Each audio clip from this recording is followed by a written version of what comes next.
Here it is. Welcome to the first episode of Big Sky, Big Takes on the FCS, on the Fans Nation Network. Appreciate them for giving us the spot.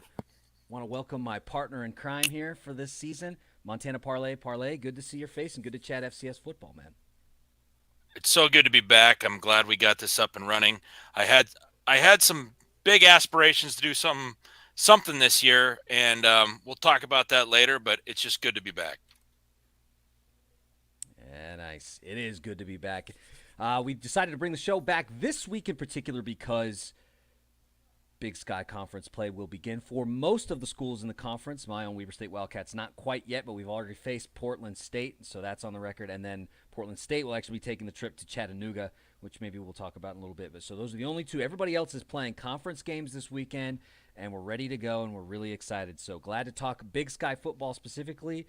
And then as the show goes on, we'll get into our Guess the Line segment where we're going to test Parlay and the Eagles Power Hour's own Patrick, who's going to see if they can figure out some of those lines, you know. Let's kind of get loose up. Let's get ready. Let's see how we go. So that'll kind of be our show for this week, and we look forward to it. But before we get into all that, we want to encourage everybody to make sure you're checking out all the great podcasts on the Fans Nation Network, all right here on YouTube. Great place to talk FCS football.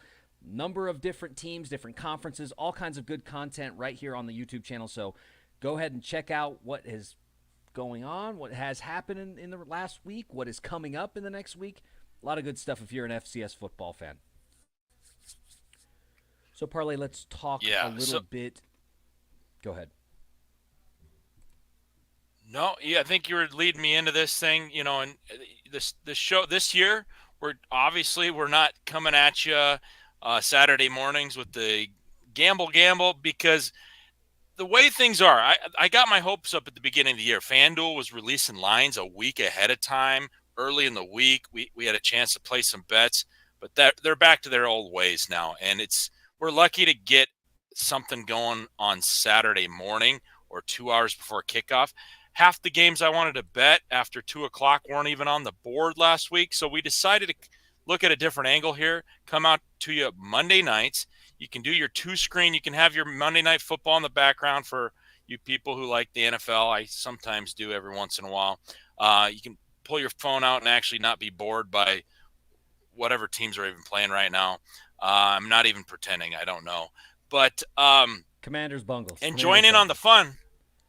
Oh, yeah. Why are you even watching that game? Fantasy, that's about it. If you want to gamble on something and make some money, stay away from Monday Night Football. That's where all the deadbeats go to lose their last beer dollar.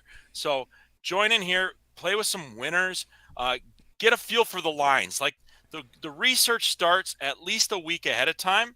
So I'm dialed in here. My man Colby's dialed in. We got a guest appearance line picker for this week, and we're going to see how close we get to Vegas, because when the lines are released on Saturday, a little earlier if you're in Montana, keep your eye open.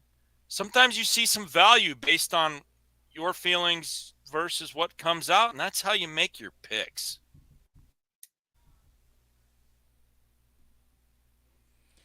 All right, so Parlay, let's talk a little bit about the promo that we're going to be having going this season long.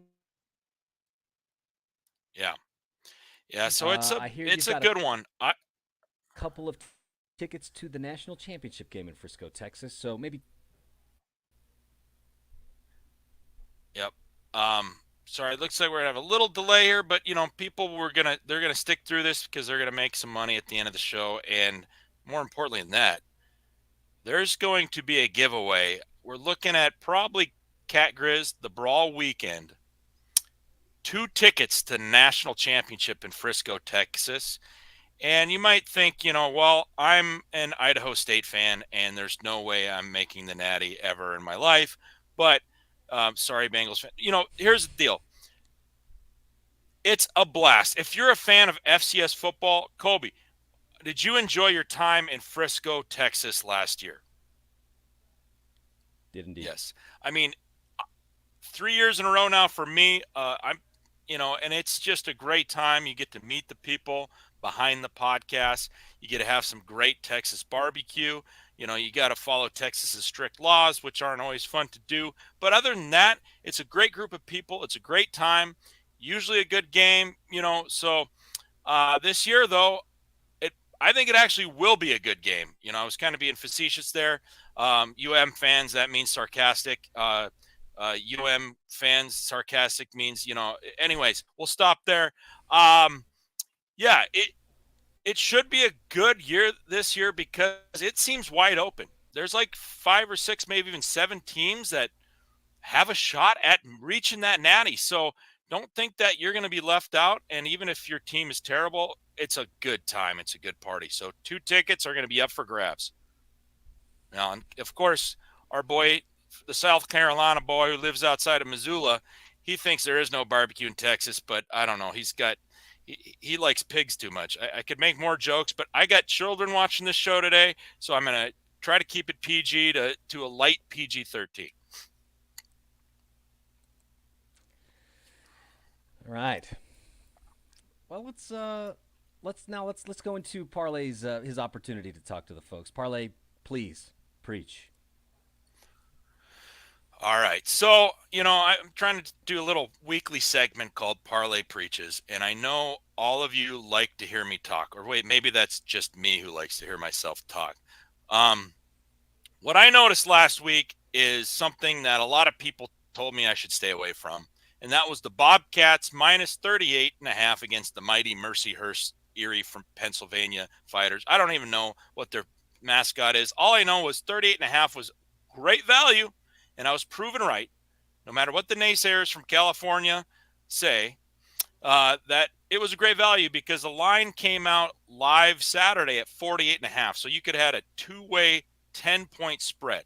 So I jumped on it, allegedly, quite big, and watched the game unfold. We played sloppy in the first half, all right? But then started to pull away in the second half. Then they scored. Then we scored to go up 38. Big extra point. We made it. Boom. They're driving the field with 3 minutes left. Time's running out. 4th and 3.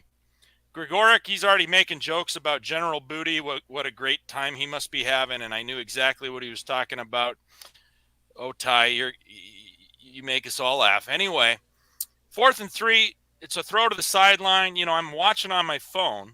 And I can't tell if it's caught. I'm like, ooh, game over. No, they're celebrating first down, but they're slowly moving. And Gregoric's like, fire up the buses. These boys can check out the Bridgers. Oh, by the way, it's Mercyhurst's first ever charter flight. They've never been on a plane before. And it's like, why isn't Montana State winning by 70? Whatever. Still have to sweat this out, but not really because they're running the clock out. They run the ball with 40 seconds left. Gregoric's, well, they might have to run one more play. They are slowly getting to the line of scrimmage. Slowly. They're just going to let the clock run out. Suddenly, it's like something happened. They call timeout. Gregoric's like, what the heck's going on? He's like, why are we still here? I guess we got to. You can tell he's upset. He's probably got, a beer waiting for him at the Rockin' R. Well, they throw a pass. They line up again. They throw another pass. They complete it. They're inside the 25, roughly. I'm freaking out. They score. Montana State doesn't have much incentive to stop them. Whether they win by 39 or 32, they've some pride on the line with the third, fourth, whatever strings in. But Mercyhurst is legit trying to score. They called 2 timeouts after they were about to run out the clock. They were literally running out the clock. I've got a theory. Parlay's conspiracy of the day. A booster called up the coach. I bet these boys plus 38.5. I need a touchdown. I guess if it was plus 38.5, he probably needed a field goal, but that would have looked way too suspicious if they would have lined up for a field goal, right? But I didn't even think of that happening.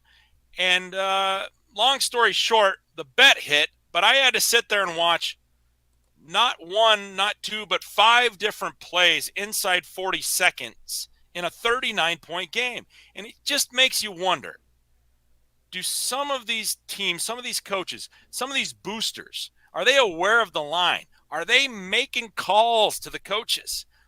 Because I know that's a conspiracy, but I was watching this team. The announcers were commenting on they're running the ball. They're slowly getting to the line of scrimmage, and then something flipped. They called timeouts. They started passing the ball. It was a little fishy, a little fishy. That's it.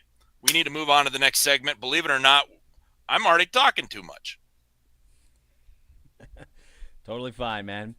But let's talk about a little bit of these lines coming up this week, and we're going to bring in the Eagles Power Hour's own Patty. Good to see you, man. Good to chat with you.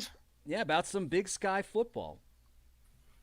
Yeah, it's been kind of a tough 2-3 weeks as an Eastern fan, but I'm always glad to talk Eastern or Big Sky football. All right, excited. Yeah, Condolences to your loss to a non-scholarship team. That was an incredible performance. That blew my mind. And yeah, it's been 3 weeks of like what is happening, but it's okay. Well, let's turn things to more positive, some gambling. And how this works, I'm going to throw it to my man Colby over here, but he's going to name the matchup. And the goal of this is not to guess what the score will be, not how much they're going to win by, none of that. There's an account on Twitter that, they're all right, but they don't play it by the gambling book. What we're guessing is what is the opening line by Las Vegas. Now, it's a little tricky with UM and MSU because they've got the sports bet Montana. That's kind of what I want to measure it up against. But ultimately, it's where's FanDuel, where's Caesars, where are they opening those lines on Saturday morning? Whoever's the closest, they're kind of the winner. And we're going to turn this into a competition eventually, but I'm going to pass it to my man Colby. He'll take turn. He'll call us out who goes first, and we'll list the lines. We'll keep track of them. And we'll see who gets closer to the opening lines. Okay. So first line we're going to talk about is Parlay's own Montana State Bobcats. They will take the trip to Pocatello to face the Stripes in the Potato Cellar. Patty, I want to give this one to you, though, first, because I know Parlay's going to have takes. What do you think?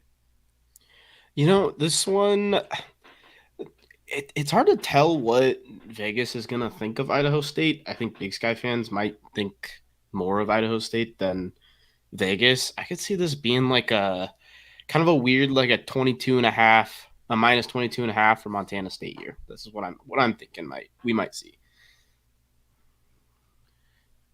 I mean, this is where we need to pass the lines to Colby. I've got it in the document. That was my pick. We're on the exact same number, 22.5. So, but I was right on 20.5 was my thought, but I'm like you said, I'm kind of bumping it. Vegas is going to think less. I think it should actually be 18.5. This is a stay away. That Potato Hut is a stay away. I mean, I might dig into the matchups, and you know me, I'll still have some money on it. But yeah, heck, that's interesting. So if this line is way higher or way lower, we're going to have to probably put some money on it because we're on the same page here. Okay, so 22.5 is the line that both Patty and Parlay have entered into the spreadsheet. So we'll write that down and make sure that we have a thing. Next line up, we're going to be talking about the Montana Grizz facing Patty's own Eastern Washington Eagles at the Inferno in Cheney. I'll give this one to you first, Parlay. What do you think on this line? So, I think this is tough. U of M's never won on the Inferno, but those are different teams. This is they're playing a team. Sorry to mention it again, Patty, but they lost to a non-scholarship team at home, and I think that the Grizz are allowed to have scholarships and even have an NIL fund. Does Drake have an NIL fund? Maybe for like textbooks and study hall credits, but I'm going to say U of M is minus 23.5, and that's probably too low. Yeah. Minus 23.5. I'm about the same spot. I was thinking the first number in my head went to was 26.5. I think it's going to be, are they going to beat, more of a question of, are they going to beat Eastern by 4 touchdowns or 3 and a field goal? So, as an Eastern fan, I'm hoping it's a little smaller than that, just for a little glimmer of hope. But yeah, I think 20. I'll say 26.5. Yeah, I think the worry if you're an Yeah, Eastern no problem. Washington fan is the way that Eli Gilman ran the game, ran the ball Ooh, yeah. against Western Carolina last weekend. For Yeah. a team that Yeah. struggled Keep to an eye stop on the those run. rushing props in Sportsbet Montana. All right, guys, next up, we're going to look at the University of Idaho. Idaho is going to be facing UC Davis in Davis. They just had a huge crowd last weekend, 14,000 in their stadium. Talk of them maybe moving up to FBS. We'll see maybe by the end of the week. But how do you guys see Idaho? Because they looked vulnerable last week. They looked human for the first time. Who's going They're first on here? the road. Go ahead. Yeah, who gets to pick first? I guess, well, Patty, we'll go with you because Parlay just had his, so we'll just keep it going Okay. back and forth. So, Patty, go ahead. Like the parlay was starting to say, Idaho definitely showed some chinks in the armor, but I mean Davis has had their issues too. I mean they kind of struggled a little bit putting away Utah Tech last week, so I feel like this one is gonna be. I think Idaho's gonna be favored, but I think it's gonna be pretty damn close. I'm bouncing between two numbers. I'm bouncing between like 4 or 3.5 or 4.5 and like 6.5. I'll go Idaho 6.5. I think they might put a little bit more weight into Idaho's basket, but I think it could be anywhere from 4 to 6.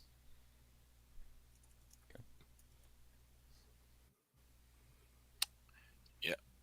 Well, I almost thought we were going to be on the same number again, the way you were talking, because I'm sticking with 3.5. Although, who knows if Vegas watched the second half or how much thought they put into that second half of the game, Abilene Christian.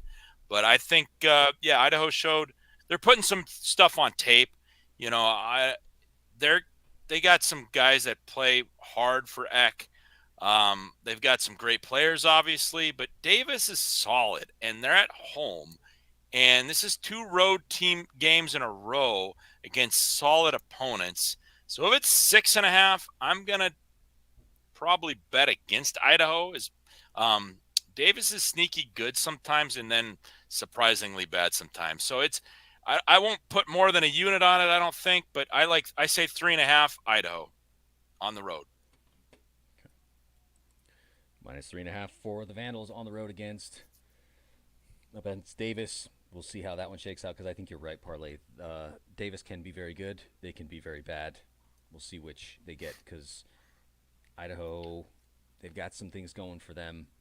But like Patty mentioned, there were some chinks in the armor last week.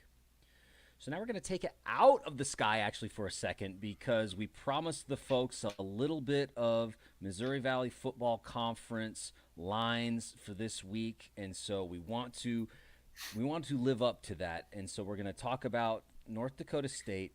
They're going to be facing, oh my gosh, come on, where are you at? I lost it. Illinois State, I believe. Yeah, that's right. It's going to be in Illinois State. They're going to be in Normal, Illinois. So this is a road game for the Bison, and we saw what happened when the Bison went to Johnson City just a couple of weeks ago.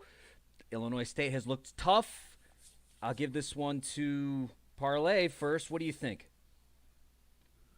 Well, I might be canceling a trip to see a very special birthday party for a former podcast member. He retired to become a cat dad in on the coast. He's one of the two coastal elites of the old original, the OG pod, Montana Mint podcast, left and right coast. I'm going to see Bear Tycoon this weekend. Thinking about, canceling that and taking the old Amtrak down to Normal, Illinois to watch this game. This could be a good one. Unfortunately, actually, never mind. I'm going to whatever coast I'm going to because I can actually bet it there because in Illinois, I'm not allowed to bet on Illinois State. And this could be an interesting line. Very interesting. I got NDSU is they're like them and the Grizz are kind of like the Yankees Cowboys types where they get the public money. And I think it's going to be too high. It's going to be 8.5. that's my guess. 8.5. Okay. Patty, how do you see it?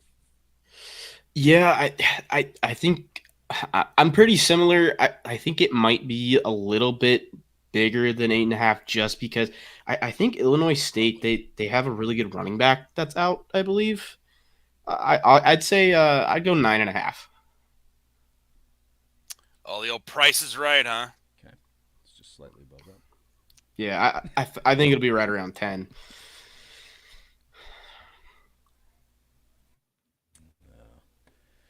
Okay. We would normally talk about the Jackrabbits here, talk about South Dakota State, which we will do in the future, but they have the bye this weekend. They had a nice game down in Louisiana, which my understanding is our friends Kevin Marshall and Stone Labanowitz from FCS Nation Radio were down there on the sidelines for that game. Sort of ho-hum for the Jacks. They sort of took out some frustrations, and they get the win, and then they get the week off. So we're going to be looking for another matchup that kind of caught my eye this week in the Valley. And that matchup was actually SIU at USD. SIU played a tough game against SEMO for the War of the Wheel last weekend. SEMO ended up coming out on top, but I still think SIU is a tough team. USD has had some really good moments already, and so maybe this could be a close game. Maybe this could be interesting. The game is in Vermilion. Patty, how do you see it, man? We'll have you go first. Where do you think this one ends up?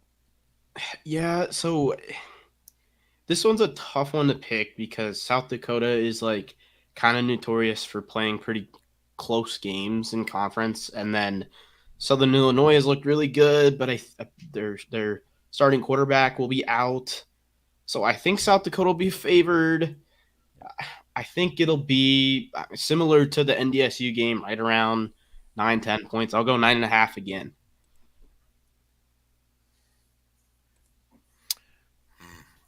I think it's bigger than that. Looking at the scores with USD, maybe they will play close. The Valley, you get some weird games. Those teams, they've played each other. They know their tendencies. They get down in the muck. You know, you saw SDSU have some weird games in some of their dominant seasons. Same with NDSU. So USD, it might be one where if Vegas posts a big number, might want to go the other way. Although you got to be wary of some of those injuries. It sounds like I got 14.5 is what I'm putting down. Okay. 14.5 for this one. I don't think it's unreasonable. I think that the Yotes should probably be the better team because, like you mentioned, there was that injury to SIU's starting quarterback. I think it was before the game last weekend, right? So did not play. So we don't know what to think of the Dogs going forward. But I think you're probably right. 2 scores. I don't know. Patty made a good point. SD seems to play close in some of these conference games. So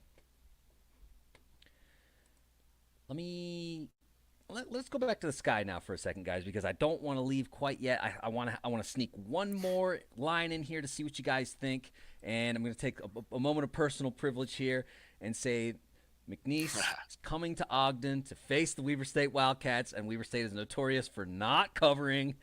They surprisingly did cover against Northwestern State last weekend, but a lot of times we do not. So, Parlay, what do you think? McNeese State at Weber State this weekend in Ogden. Since you mentioned not covering, and I can't believe I missed it, maybe I wanted to block it out, but Montana State's actually 0-4 against the spread right now, not counting the opening lower lines with Sportsbet Montana. But, yeah, they're 0-4 against the FanDuel or in the National Vegas books. We'll see how that trends in the conference season. Anyway, I'm trying to get a feel for this because I was not prepared. I should have been. I should have known the host was going to throw in his own team. So we got McDowell coming to town. Is that what's going on here? So we got that is what's going on. There's going to be some familiarity there. Sorry, it's getting a little late. I'm getting a little loopy. This could be an interesting to tune in for. Weber's got to be favored. Man, I don't know why. It's probably too low, but 6.5 is what's popping in my head. It's one of those that, probably should be a 3-point line, but 6.5 seems low. I'm not going to be too surprised if it's I don't want to give Patty too much ammo here. I'm going with 6.5. Okay, Weber State minus 6.5. Yeah, I think this line might be more. I'm thinking more of the 10 to 13 point ish range, just because. I mean, it's probably Big Sky bias, but I've got to think McNeese doesn't hold a lot of weight in most bookmakers' heads after the last 3 years they've played. I mean, you know, it could be closer to 6.5. I don't know. I'll say I've done this like twice already, but I think it'll be right around 10. I'll say 9.5. 3 9.5 picks. That's got to be a Yeah. first in Guess the Line's history. Well, it's our first Guess the Line, so it is. It sure is. I think the X factor here, like you said earlier, Parlay, is McDowell, right? Like he's a running quarterback. He's averaging, I think, 60 yards a game right now. The Wildcats have shown in the very recent past against certain quarterbacks who play in Bozeman that they have a hard time dealing with running quarterbacks, and so it could be a problem for the Wildcats in this one. So the Wildcats to cover. I don't know, man. I'd be skeptical. I think a lot of the folks in the chat that have said that it's going to be close, I think they're probably right. Potential upset, says Ron. I think that could happen. I mean, Weber State has already lost a close game to Lamar this season. Could they lose to McNeese, who has played some tough teams? Yeah, they've hung around with some teams, so who knows? But that is our Guess the Lines segment. So now let's wrap this one up. Parlay, you got any fan questions you want to throw out before we wrap up? Scrolling through here, there's comments, there's compliments. I appreciate those.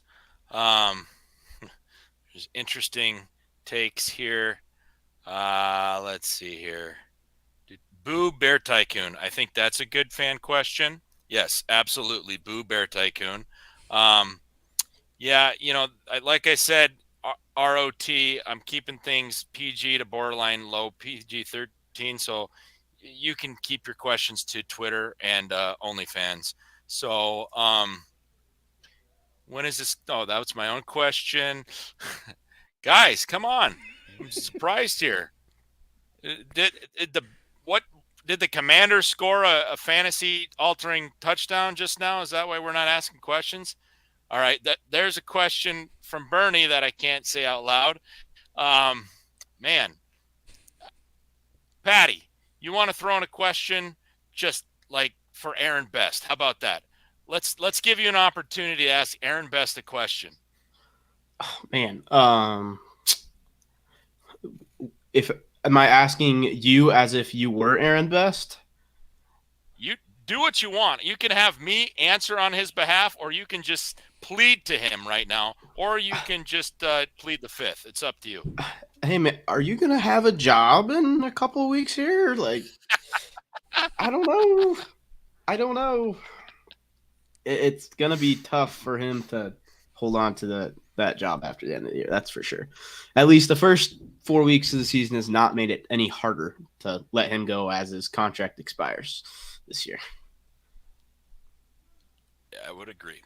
He's definitely on the hot seat, not just because he's on a burning red inferno of a field that burns my eyes, and I've made fun of more than enough times on Twitter.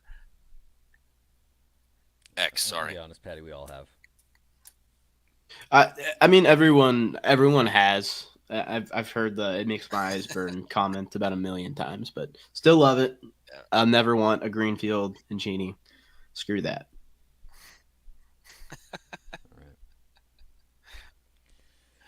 Oh, Ooh, man. Actually, we have one coming in from Bernie.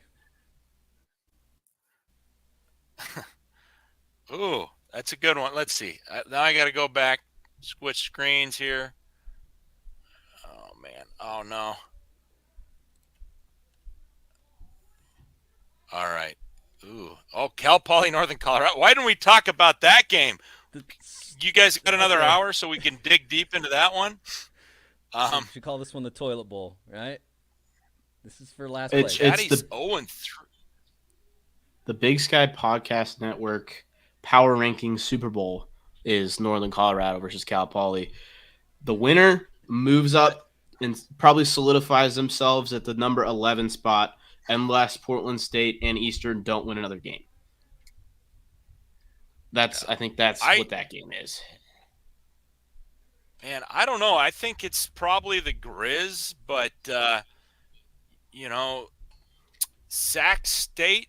I mean, that the walk-up Sky Dome is not easy to play at, but they should roll in Flagstaff. Chatty started. They've got a must-win. Portland State's got to travel all the way to Tennessee. I mean, if that line comes out in the below 21, you might want to hammer that thing. But I guess without knowing how they're going to treat Sac on the road, I'm going to have to say the Grizz. But that's a great question because I think there's going to be quite a few in the 23. Watch, it'll be Montana State. It will be. And I won't like it, and I might bet against them. So, Patty, your thoughts? Which game on the board will have the biggest spread? I unfortunately think it will be Montana. You get probably the biggest disparity in good team, bad team. You get the Montana homer money. I mean, I think that's got to be the biggest line. I think the Montana State line could get pretty inflated too. What line? I mean, I think that's the one that probably should be the highest too when I look at this. Sac State, I look at it, but NAU, if you just look at the scoreboard, they look a lot worse of a team than they actually are. And I know they're famous for being that team that looks decent a little bit and then they just fade off into nothingness. But they got a new staff. It seems like the team's identity has definitely shifted from if we have a quarterback, we're okay, to more of a we're going to play defense and we're going to run the ball, which I think bodes well for them. I think Sac State handles them in Flagstaff, though. So, I think it's Montana, unfortunately. I'm going to have to be decisive here. I can't give three different games. Montana State's going to be the biggest spread. And if it's over 24, I'm going to bet against them. Okay. Understandable. And I think if I were picking one of those games, it's either going to be, like you said, Patty, that Montana Eastern game because of the strength to weaknesses disparity, plus, like you mentioned, the homer money that's going to come in, betting for the Grizz. That's probably going to inflate things a little bit. But if I'm really looking, I look at that Montana State-Idaho State game as one that could also be inflated because I think that people just look at Idaho State and they go, oh, they're bad. Montana State is a good team, has been a top 4-5 team in the country for the last 3-4 years. So it's easy to, if you're not as familiar with the FCS, to just go, yeah, let's make it wide. I think you guys are right. But if I'm picking between those two, I'm probably going to go with Patty and that Montana EWU game just because of the factors that we've already talked about. So, guys, final thoughts on the first Big Sky Big Takes before we wrap this one up? No, I mean, I'm glad we're back. I know I'm looking forward to some special guests throughout the year. There's the brothers Parlay are going to jump in here and there. I got one who really knows his stuff on Sportsbet Montana, but he refs Monday night, so he's going to be tough to nail down. The other one, believe it or not, gambles too. He's related to me, and he gambles, but he doesn't have a computer. Maybe he doesn't want me to say that out to the universe, but that's the cold hard facts. So here we are. And other than that, Patty, thanks for stopping by and taking all my Drake jokes. You're a bigger man than most of us to just show your face in those Eastern logos, given how the season's going. It's been, yeah. You guys forget I'm in the Tubs at the Club Discord. Holy dude, the dunks on me have been incredible. So, I mean, and deserved, because after I talked some shit after the Monmouth game, and I was like, dude, Eastern has a top 5 offense in the country. We're going to be good. And then we lose to Drake. So, yeah, I got dunked on pretty bad. Yeah. Yeah, I'm not in any of the Grizz forums, and I never will be unless I want to promote the podcast. Then I'll think about it. There you go. I'll be taking one for the team for sure. Well, all right, guys. I want to thank you both, Montana Parlay and Patrick from both Tubbs at the Club and Easter Eagles Power Hour. Thank you both for doing Big Sky Big Takes for this first of the season. We'll see you guys next week. Appreciate you, and we'll talk about how well we did in this one. So, if you guys want to sign off, give me your sign off. What's your sign off this year? Parlay's picks Saturday mornings most of the time. You know how that works. I got to work these Saturdays. I'm traveling. We'll see what happens. But if you're following me, you're making money. It's simple as that. I've got Eagles Power Hour Tuesdays and Thursdays is the hope. Or what I try to do. Trying to do 2 days a week. Yeah, that's all. Check out. Sometimes I'm randomly on Tubbs of the Club as well. So. Okay. Well, shoot. While we're shouting out podcast, Weber State Weekly's back this season, guys. Only on audio, so we're not live broadcasting anywhere. But if you want to listen to us, find it in your podcast app. Weber State Weekly is back. Appreciate you guys, and we'll see you next week. See ya. See you next week.